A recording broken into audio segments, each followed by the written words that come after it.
Dans un monde où l'entraide est souvent prônée comme un idéal, il est parfois difficile d'admettre qu'il existe des situations où notre aide pourrait s'avérer non seulement inefficace, mais potentiellement néfaste, tant pour nous-mêmes que pour ceux que nous cherchons à soutenir.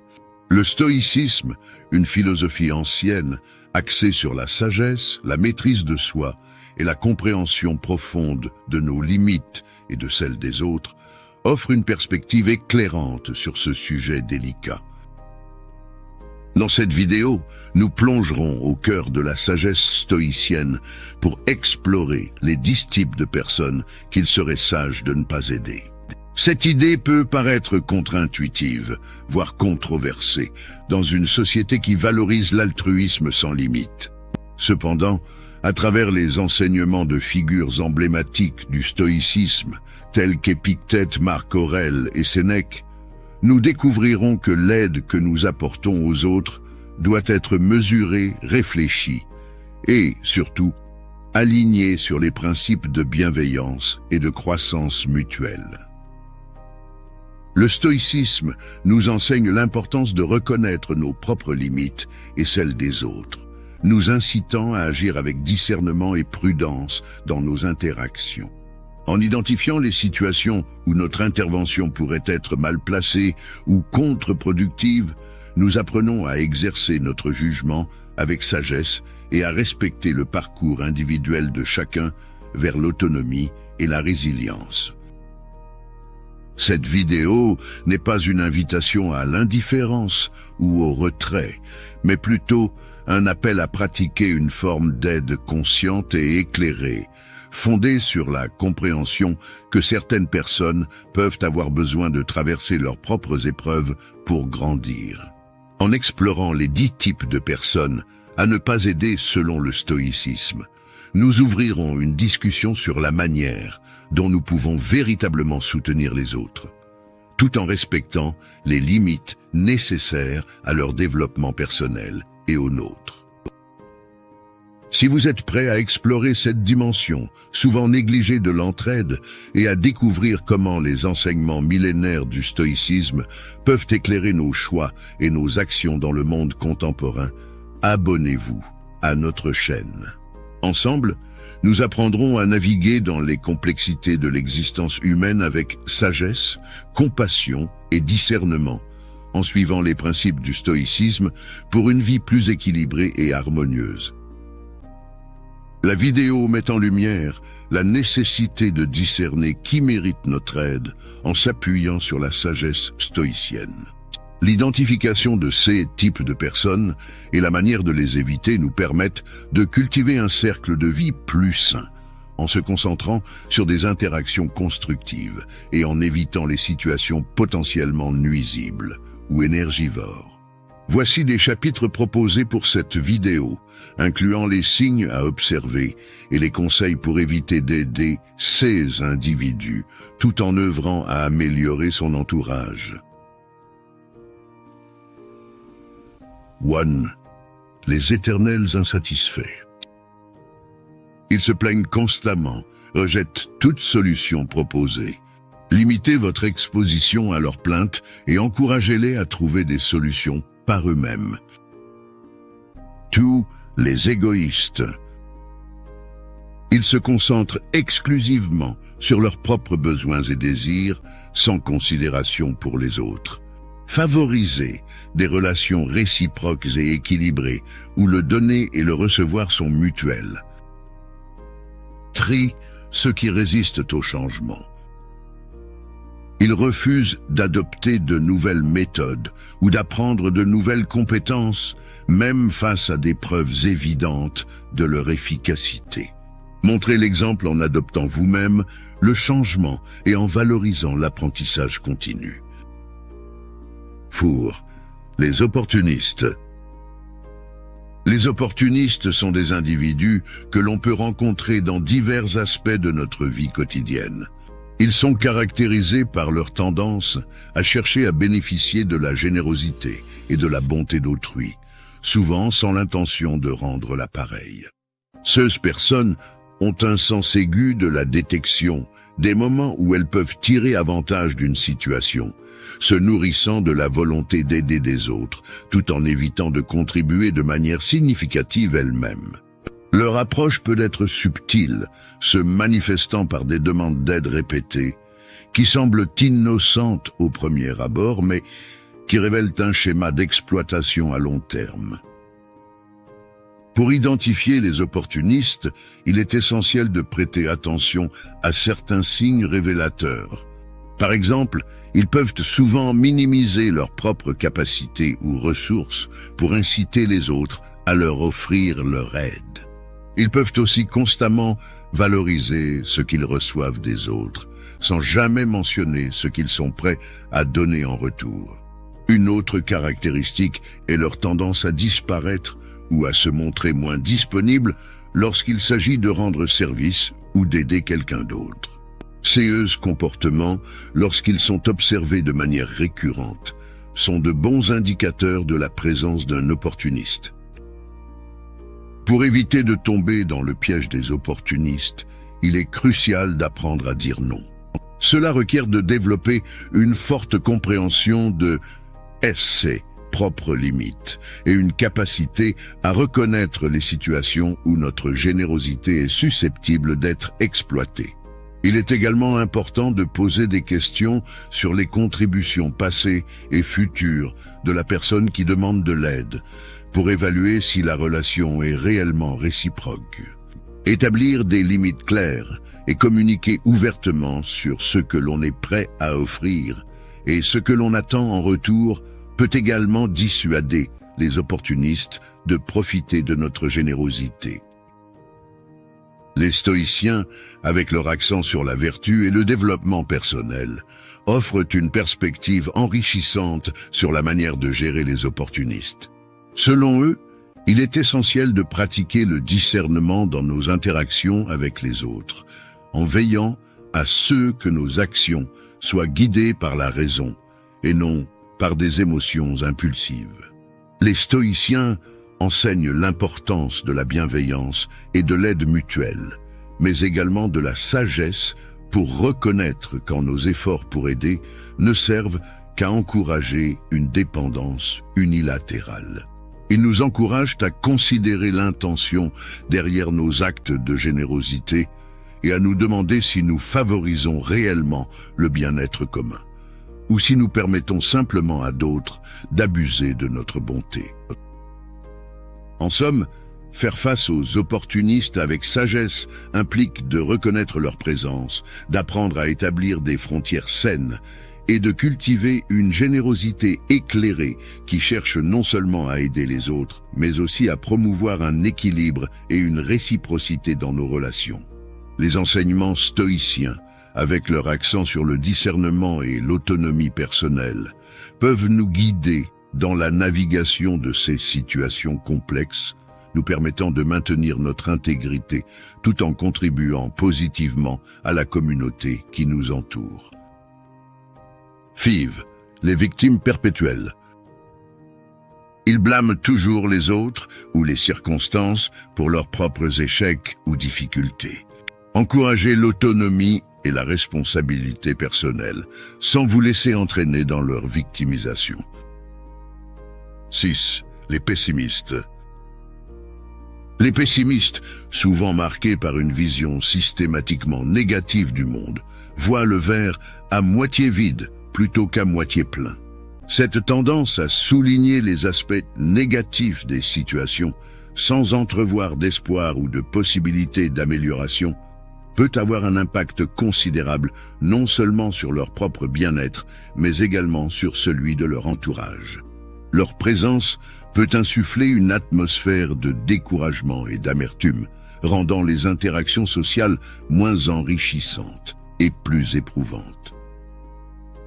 Pour naviguer à travers les eaux troubles du pessimisme, il est conseillé de s'entourer de personnes qui partagent une attitude positive et motivante. Les individus qui encouragent le meilleur en vous et voient le potentiel même dans les défis sont des alliés précieux. Ils contribuent à une dynamique de soutien mutuel où l'optimisme n'est pas juste un état d'esprit, mais une pratique quotidienne. Ces relations, fondées sur l'entraide et la perspective positive, sont essentielles pour cultiver la résilience et maintenir une orientation vers le progrès et le développement personnel. Les stoïciens, quant à eux, offrent une perspective profonde sur le traitement des pessimistes. Selon eux, notre perception des événements plutôt que les événements eux-mêmes forge notre réalité. Les stoïciens encouragent à adopter une vue objective des situations, à reconnaître notre capacité à choisir notre réponse aux circonstances extérieures. Marcus Aurelius, par exemple, souligne l'importance de se concentrer sur ce qui est en notre pouvoir de contrôler et d'accueillir avec sérénité ce qui ne l'est pas. Cette approche nous aide à discerner entre les soucis infondés, souvent amplifiés par le pessimisme, et les véritables préoccupations qui méritent notre attention et notre action. Pour éviter de tomber dans le piège du pessimisme, il est également utile de pratiquer la gratitude et de se concentrer sur les aspects positifs de notre vie. Cette pratique, encouragée par les stoïciens, nous aide à reconnaître la valeur de ce que nous avons déjà et à minimiser l'importance accordée aux désirs insatisfaits ou aux aspects négatifs de notre existence. En cultivant un esprit de gratitude, nous pouvons réduire l'influence du pessimisme et renforcer notre résilience face aux défis de la vie. En somme, faire face aux pessimistes avec sagesse et discernement implique de reconnaître leur influence potentiellement toxique, de s'entourer de positivité et d'adopter une perspective stoïcienne sur la vie. En se concentrant sur ce qui est en notre pouvoir et en pratiquant la gratitude, nous pouvons non seulement éviter les pièges du pessimisme, mais également cultiver un état d'esprit plus équilibré et serein, propice à notre épanouissement personnel et à notre bien-être. Ce vain, les critiques perpétuelles. Ils trouvent toujours quelque chose à critiquer chez les autres, sans jamais proposer de solutions constructives ou d'encouragement. Ne prenez pas leurs critiques personnellement et concentrez-vous sur les feedbacks constructifs provenant de sources bienveillantes. Lorsque possible, éloignez-vous des dynamiques négatives. Hate, les manipulateurs. Les manipulateurs sont des acteurs habiles dans l'art de l'influence, souvent difficiles à détecter avant qu'il ne soit trop tard. Ils excellent dans l'utilisation de la culpabilité et de la flatterie pour parvenir à leurs fins, jouant habilement sur les émotions de leurs victimes pour obtenir ce qu'ils désirent. Ces individus peuvent se présenter sous diverses formes, allant du collègue qui vous flatte exagérément pour vous charger de son travail à l'ami qui vous fait vous sentir coupable chaque fois que vous ne pouvez répondre à ses demandes. Pour les éviter, il est primordial d'établir des limites claires dès le début de toute relation, qu'elle soit professionnelle ou personnelle. Cela signifie être ferme sur ce que vous êtes prêt à accepter et ce que vous n'êtes pas. Ne pas céder aux manipulations émotionnelles exige une forte dose de confiance en soi et la capacité de distinguer entre un véritable besoin d'aide et une tentative de manipulation. Parfois, la meilleure défense est une attaque préventive. Apprenez à reconnaître les signes avant-coureurs d'une manipulation, tels que des changements de comportement soudains, lorsque vous posez des limites ou refusez de céder à une demande. Les stoïciens nous enseignent l'importance de la maîtrise de soi et de la préservation de notre tranquillité d'esprit face aux exigences extérieures. Ils préconisent une approche de la vie basée sur la vertu et l'autosuffisance émotionnelle, ce qui peut être un rempart contre les tentatives de manipulation. Selon eux, en restant fidèles à nos principes et en exerçant notre jugement avec discernement, nous pouvons éviter de tomber dans le piège des manipulateurs.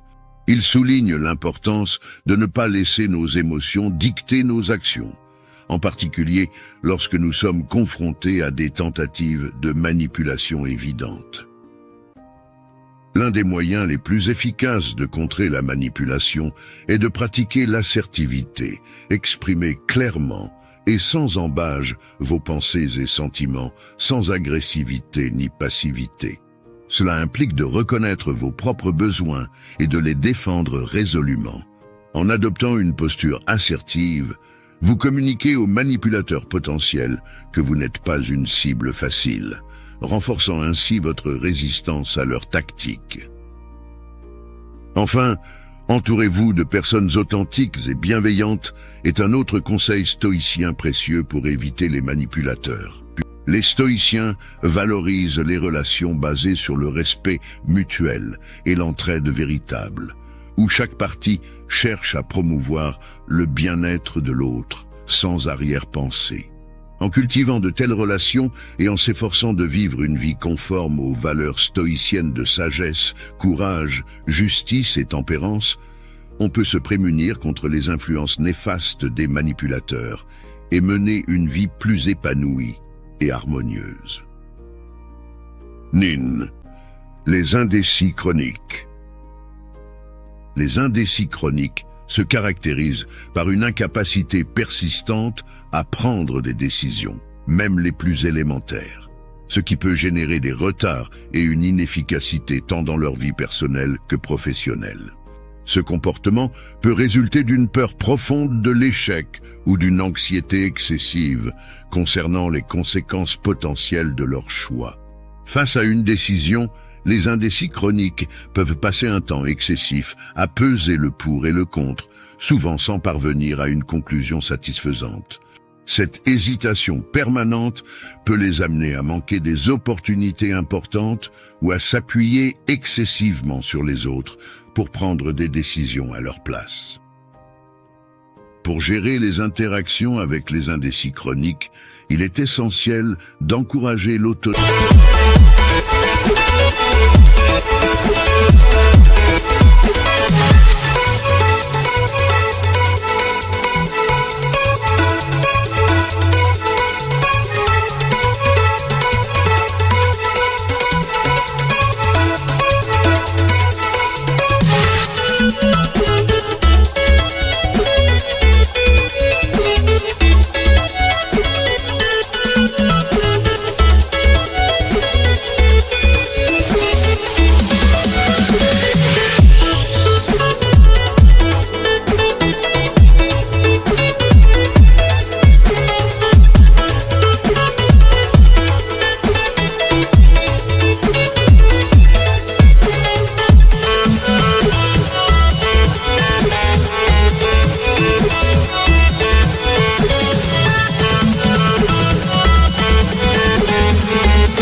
Et la prise de décision individuelle.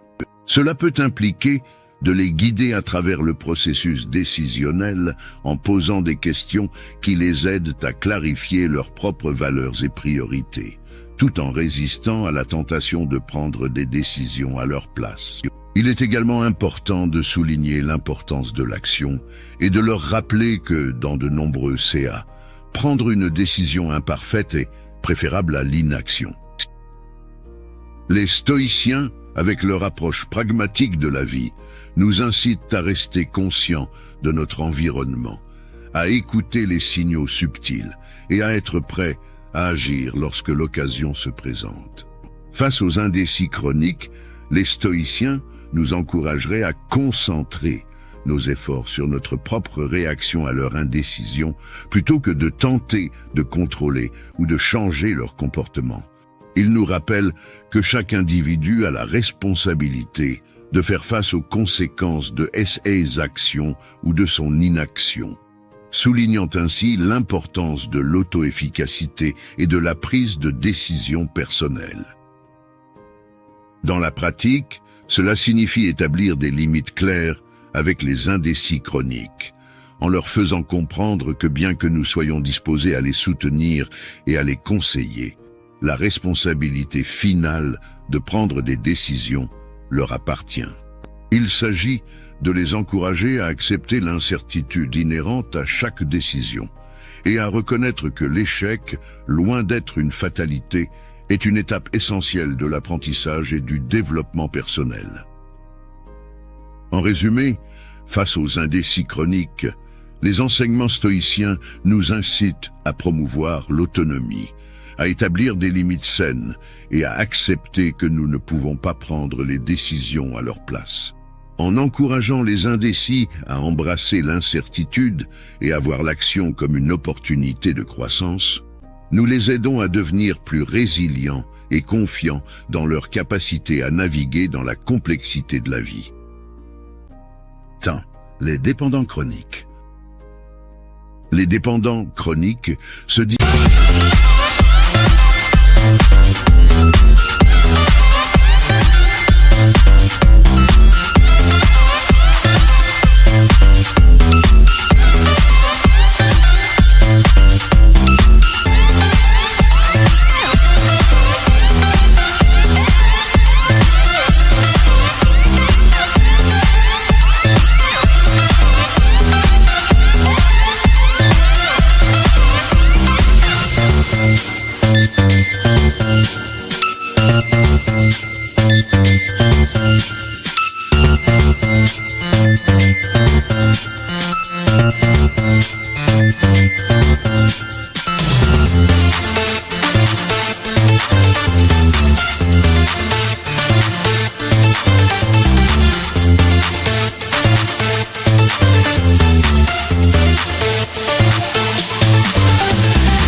par une tendance marquée à s'appuyer de manière excessive sur autrui, pour des décisions, du soutien émotionnel, ou même pour l'accomplissement de tâches quotidiennes, sans manifester un désir ou une initiative pour développer leur propre autonomie.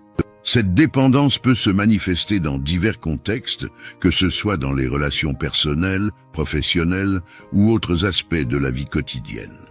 Elle peut créer un fardeau pour ceux qui les entourent, conduisant à une relation déséquilibrée, où l'autonomie et la réciprocité sont absentes.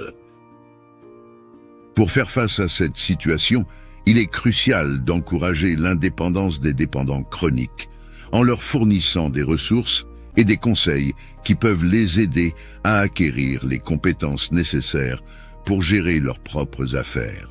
Cela pourrait inclure des recommandations de lecture, des ateliers sur la prise de décision ou des conseils pour le développement de compétences pratiques.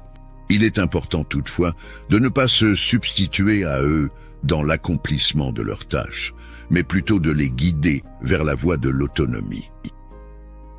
Les enseignements stoïciens offrent une perspective enrichissante sur cette problématique. Selon les stoïciens, la vertu de l'autosuffisance est primordiale. Marcus Aurelius et Épictétus, par exemple, mettent en avant l'importance de se concentrer sur ce qui est en notre pouvoir, ce qui inclut notre capacité à prendre des décisions et à agir de manière indépendante. Ils nous encouragent à reconnaître notre propre agence et à ne pas permettre que notre paix intérieure soit perturbée par des facteurs extérieurs, y compris notre dépendance envers les autres. En pratique, cela signifie établir des limites saines avec les dépendants chroniques et les encourager à prendre des initiatives. Il s'agit de les aider à identifier leurs propres valeurs et objectifs et de les guider dans la mise en place de plans d'action qui sont alignés avec ces derniers. Cela peut aussi impliquer de les encourager à réfléchir sur leurs peurs et leurs incertitudes qui alimentent leur dépendance, et de les aider à développer une confiance en leur capacité à surmonter les obstacles. En somme, face aux dépendants chroniques, l'approche stoïcienne nous guide vers la promotion de l'indépendance et de l'autonomie, en établissant des limites claires et en offrant un soutien qui habilite plutôt que de perpétuer la dépendance. En encourageant les individus à embrasser leur propre pouvoir de décision et d'action, nous les aidons non seulement à devenir plus autonome, mais aussi à vivre une vie plus conforme aux principes de la sagesse stoïcienne. En explorant cette sagesse, nous avons découvert des perspectives et des conseils précieux pour naviguer dans nos interactions quotidiennes. La philosophie stoïcienne, avec son accent sur l'autonomie, la vertu et la maîtrise de soi, nous offre des outils pour reconnaître et gérer les relations qui pourraient autrement saper notre tranquillité d'esprit et notre bien-être. Nous espérons que cette exploration vous a non seulement éclairé sur l'importance de choisir judicieusement qui aider, mais vous a également inspiré à appliquer ces principes stoïciens dans votre vie personnelle. Rappelez-vous, l'objectif n'est pas de se fermer aux autres, mais de cultiver des relations réciproques et enrichissantes qui favorisent la croissance mutuelle et le respect. Nous sommes curieux de savoir quel sujet vous aimeriez aborder dans nos prochaines vidéos. Y a-t-il d'autres aspects de la sagesse stoïcienne qui vous intriguent? Des situations spécifiques de la vie où vous cherchez des conseils? Partagez vos idées et questions dans les commentaires ci-dessous. Votre feedback est précieux et pourrait bien inspirer notre prochaine vidéo. N'oubliez pas de vous abonner à notre chaîne pour plus de contenu sur le stoïcisme et d'activer la cloche de notification pour être informé de nos prochaines vidéos. Ensemble, continuons notre quête de la sagesse et du bien-être. Merci d'avoir regardé et à très bientôt pour une nouvelle plongée dans la sagesse intemporelle.